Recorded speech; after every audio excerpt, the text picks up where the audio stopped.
അവൻ അടിച്ചു നടത്തി. അവന് കാളയെ അവൻ അടിച്ചു കൊണ്ടുപോകുന്നത് പോലെ, ഒരു കന്നിനെ അടിച്ചു കൊണ്ടുപോകുന്നത് പോലെ ഗബാദ എന്ന കൽത്തളത്തിൽ നിന്ന് ഗൊൽഗോഥ എന്ന മലയോളം നടത്തി. അവിടെ കൊണ്ടുപോയി കർത്താവിന്റെ വസ്ത്രം അവർ ഊരിയെടുത്തു. സന്തോഷത്തിന്റെ വസ്ത്രം ഊരിയെടുത്തെന്ന് ഈ ലോകത്തിൽ ഒരു മനുഷ്യനും അവൻ സന്തോഷത്തിന്റെ വസ്ത്രം കിട്ടിയില്ല. എന്നാൽ യേശുക്രിസ്തുവിന്റെ വസ്ത്രം സന്തോഷത്തിന്റെ വസ്ത്രമായിരുന്നു. അവരാങ്കിക്കായി ചീട്ടിട്ടു, 4 ഭാഗമായിട്ട് മുറിച്ചു. അവൻ ലോകത്തിന്റെ 4 ഭാഗത്തേക്കും ഓരോ ഭംഗിങ്ങനെ അങ്ങോട്ട് അയച്ചു. ആ കുപ്പായത്തിന്റെ ഒരു മുറി കൃപയാൽ ഈ പാവിയായ അടിയന്റെ മേലും വീണു. അതുകൊണ്ട് ഈ ദേശത്തു നിന്ന് ഈ സന്തോഷത്തിന്റെ വാർത്ത അറിയിക്കുന്നു. ആമേൻ, സ്തോത്രം. ആമേൻ. ഈ ഉടുപ്പിന്റെ ഭാഗം കിട്ടിയ ഞങ്ങൾ എത്ര ഭാഗ്യമുള്ളവരാണെന്നറിയാവോ?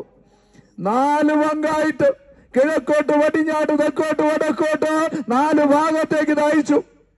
അവൻ ഇവിടെ സഹോദരിമാരൊക്കെ വന്നിട്ടുണ്ട്. അവന്റെ സന്തോഷമൊക്കെ വളരെ വലുതാ. സ്തോത്രം, സ്തോത്രം.